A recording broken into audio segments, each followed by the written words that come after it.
প্রিয় বন্ধুরা, আজ আমি আপনাদের জুম্বি টাইডাল ওয়েভ নামের একটি মজার সিনেমার গল্প বলতে যাচ্ছি।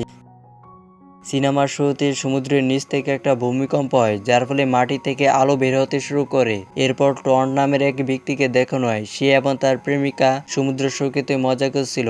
টর্ন তার সুন্দরী প্রেমিকাকে বিয়ের প্রস্তাব দেয় এবং সমুদ্রের মাঝখানে তাকে একটা আংটি দেয়। এরপর কেউ তাকে পানির নিচে টেনে নিয়ে যায়, যার ফলে তার প্রেমিকা খুব ভয় পেয়ে যায়। কিছুক্ষণ পর একটি ক্ষত বিক্ষত লাশ ভেসে ওঠে। টর্নের প্রেমিকা খুব ভয় পেয়ে যায় এবং সাহায্যের জন্য চিৎকার করতে শুরু করে। এরপর পিছন থেকে একটি জম্বি এসে মেয়েটিকে ধরে ফেলে এবং মেরে ফেলে। পরের দৃশ্যে জাডা নামের একটি মেয়েকে দেখানো হয়, যে তার চাচার রায়ের সাথে মাছ ধরতে এসেছে। এখন হান্টার তাদের সাহায্য করার জন্য। এরপর তারা তিনজনে একটি নৌকা দেখতে পায়, যেটিতে বাজি ফুটানোর কারণে আগুন লেগেছে। এরপর দৃশ্যটি স্নোয়ের দিকে যায় এবং নৌকার মালিক আগুন নেভার জন্য চেষ্টা করে, সে সাহায্য করে। এখান থেকে আমরা জানতে পারি যে চয়েস এই জায়গার তত্ত্বাবধায়ক, যার মানে চারপাশের সবকিছু নজর রাখার জন্য তার দায়িত্বে। তাই সে নৌকার দুষ্ট বাচ্চাদের কাছ থেকে সব বাজি নিয়ে নেয়। এরপর সে পিন ফোর্টে ফিরে গিয়ে মাছ ধরতে শুরু করে। এই সময় মাছ ধরার বড়শিতে একটি মৃতদেহ আটকে যায়। এটা থেকে শুকর, রায় এবং জাডা আতঙ্কিত হয়ে পড়ে। তারা একসাথে মৃতদেহটি উদ্ধার করে তাদের নৌকায় নিয়ে আসে। জাডা সমুদ্রের উপর উড়ন্ত একটি ড্রোন থেকে সরাসরি ছবি দেখে এবং নিচ থেকে একটি অদ্ভুত বিচিত্র রঙের আলো আসতে দেখে। শুকর সাথে সাথে বলে, আমাকে তদন্ত করতে হবে। এরপর সে পুলিশকে ফোন করতে যায়। ইতিমধ্যে জাডা জল থেকে একটি তার টেনে তোলে এবং রায় মৃতদেহটিকে একটা সাদা কাপড়ে মুড়ে দেয়।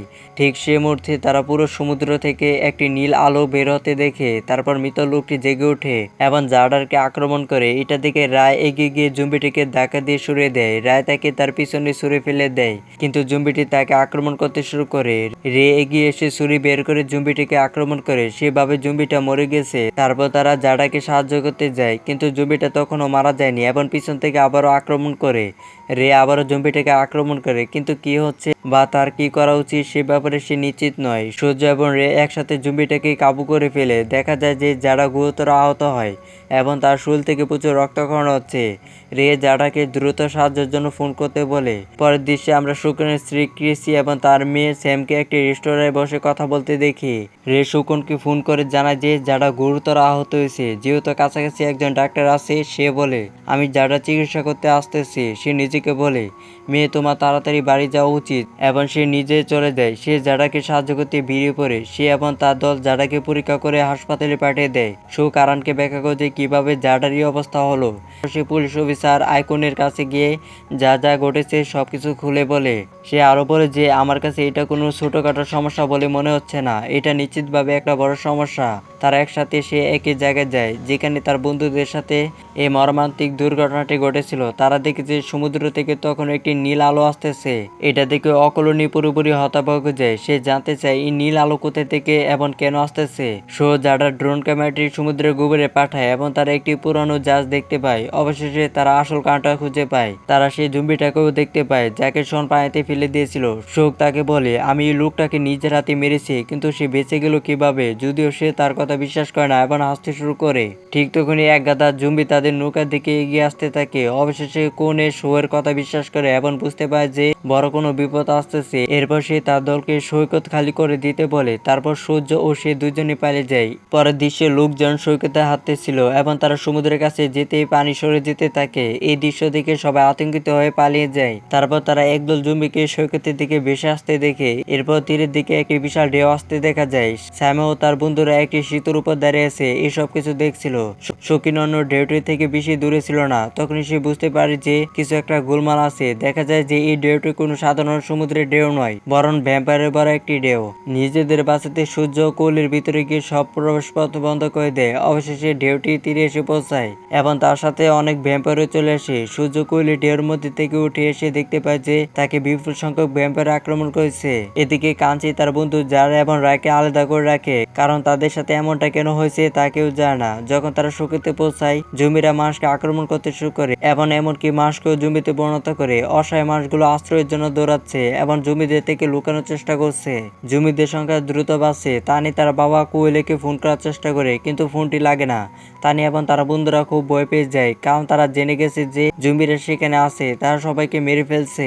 তারা পালাতে শুরু করে। এই বিশৃঙ্খলার মধ্যে তারা সৈকতে মাছদের সাহায্য করার চেষ্টা করে। সুবা জুম্বিগুলোর দিকে গুলি চালাতে শুরু করে, কিন্তু কোনো জুম্বি তাকে আঘাত করতে পারছে না। পর দৃশ্যে জাডাকে দেখানো হয় জুম্বিদের কামড়ের কারণে সেও জুম্বিতে পরিণত হয়েছে। ঘুম থেকে ওঠা মাত্রই সে র্যাবকে আক্রমণ করে। ভিতর থেকে চিৎকারের শব্দ শুনে র্যাব ঘরে ঢুকতে থাকে এবং নাসকে হত্যা করে, কিন্তু এতে র্যাব পালানোর সুযোগ পায়। এরপর শো এবং কন আবিষ্কার করে যে জুম্বিদের কামড় খাওয়া সবাই জুম্বিতে পরিণত হচ্ছে। অকলিনি বলে, আমরা একাই কিছু করতে পারবো না, আমাদের সাহায্যের দরকার। তাই তারা চলে যাওয়ার সিদ্ধান্ত নেয়। এরপর তারা পুলিশ স্টেশনের দিকে দৌড়ায়। ভিতরে শো দুইজন লোকের সাথে দেখা করে।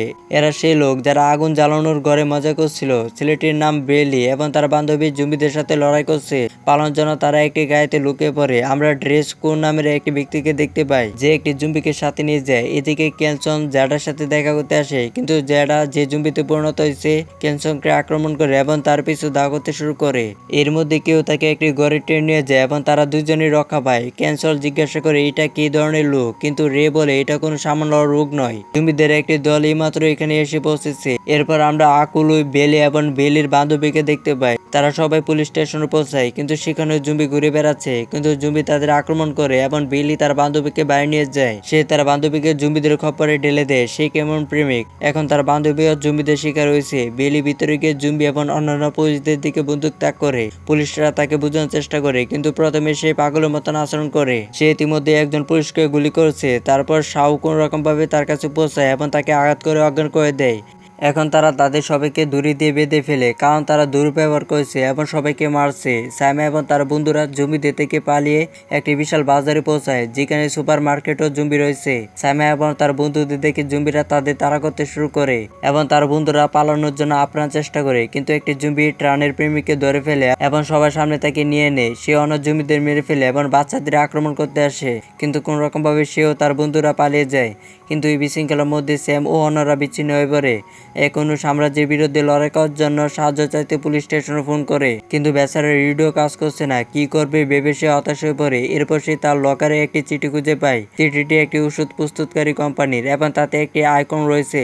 সে তা নষ্ট করে ফেলে। এখন সৈকত সমুদ্রের নিচে পাওয়া পুরনো নৌকাটি সম্পর্কে কিছু তথ্য প্রকাশ করে। রিপোর্ট অনুযায়ী এই নৌকাটি একটা যানবাহন ধ্বংসকারী এলাকায় থাকার কথা ছিল, কিন্তু এটি সমুদ্রের নিচে রয়েছে। এতে এটা পরিষ্কার হয়ে যায় কিছু একটা গোলমাল চলছে। জুম্বিরা পুলিশ স্টেশনে ঢুকতে শুরু করে। পালানোর জন্য তারা তাদের অস্ত্র বের করে, কিন্তু অস্ত্রটি ভিতরে রেখে দেয়। বাইরে তাকিয়ে তারা দেখে অনেক